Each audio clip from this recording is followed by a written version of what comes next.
नमस्कार दोस्तों, आप सभी का स्वागत है कथा कहानी में। आज हम आपके लिए इंदिरा एकादशी की व्रत कथा लेकर आए हैं। पूरे साल में कुल 26 एकादशियाँ आती हैं। इनमें से एक एकादशी ऐसी है जो हर साल पितृपक्ष में आती है। इस एकादशी का नाम है इंदिरा एकादशी। पितृपक्ष की एकादशी होने के कारण यह एकादशी पितरों की मुक्ति के लिए उत्तम मानी गई है। इस एकादशी की महिमा का उल्लेख ब्रह्मवैवर्त पुराण में मिलता है।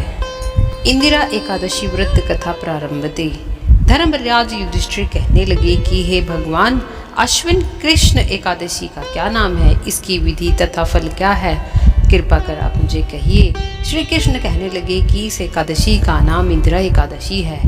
यह एकादशी पापों को नष्ट करने वाली तथा पितरों को अधोगति से मुक्ति देने वाली होती है। हे राजन, ध्यान पूर्वक इसकी कथा सुनो। इसके सुनने मात्र से ही वाजपेयी यज्ञ का फल मिलता है। प्राचीन काल में सतयुग के समय में महिष्मती नाम की एक नगरी में इंद्रसेन नाम का एक प्रतापी राजा धर्म पूर्वक अपनी प्रजा का पालन करते हुए शासन करता था। वह राजा पुत्र, पौत्र और धन आदि से संपन्न और विष्णु का परम भक्त था। एक दिन जब राजा सुखपूर्वक अपनी सभा में बैठा था तो आकाश मार्ग से महर्षि नारद उतरकर उसकी सभा में आए। राजा उन्हें देखते ही हाथ जोड़कर खड़ा हो गया और विधि पूर्वक आसन व अर्घ्य दिया। सुख से बैठकर मुनि ने राजा से पूछा कि हे राजन, आपके सातों अंग सकुशल हैं। तुम्हारी बुद्धि धर्म में और तुम्हारा मन विष्णु भक्ति में तो रहता है। देव ऋषि नारद की ऐसी बात सुनकर राजा ने कहा, हे महर्षि, आपकी कृपा से मेरे राज्य में सब कुशल है तथा मेरे यहाँ यज्ञ कर्मादि सकृत हो रही हैं। आप कृपा करके अपने आगमन का कारण कहिए।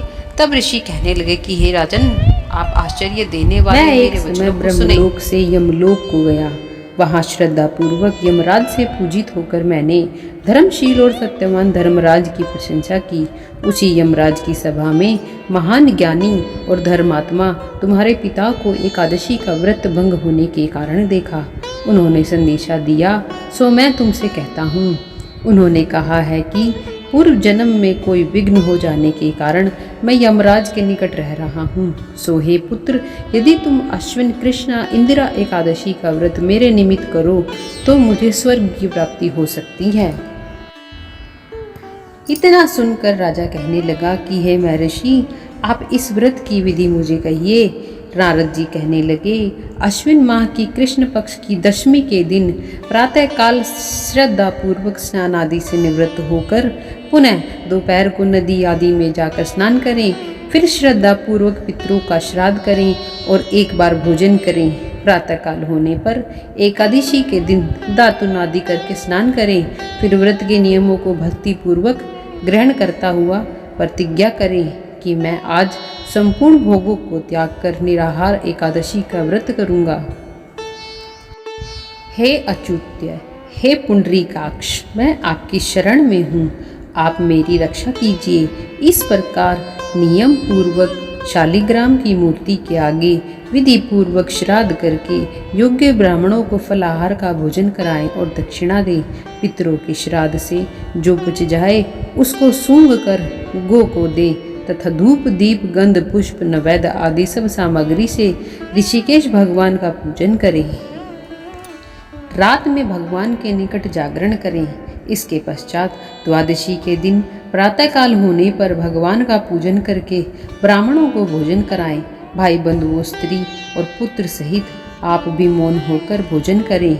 नारद जी कहने लगे कि हे राजन, इस विधि से यदि तुम आलस्य रहित होकर इस एकादशी का व्रत करोगे तो तुम्हारे पिता अवश्य ही स्वर्गलोक को जाएंगे।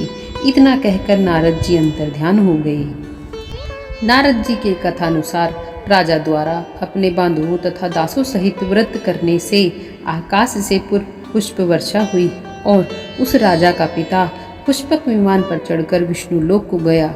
राजा इंद्रसेन भी एकादशी के व्रत के प्रभाव से निसंकटक राज्य करके अंत में अपने पुत्र को सिंहासन पर बैठाकर स्वर्गलोक को गया।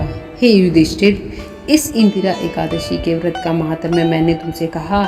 इसके पढ़ने और सुनने से मनुष्य सब पापों से छूट जाते हैं और सब प्रकार के भोगों को भोग कर वैकुंठ को प्राप्त होते हैं।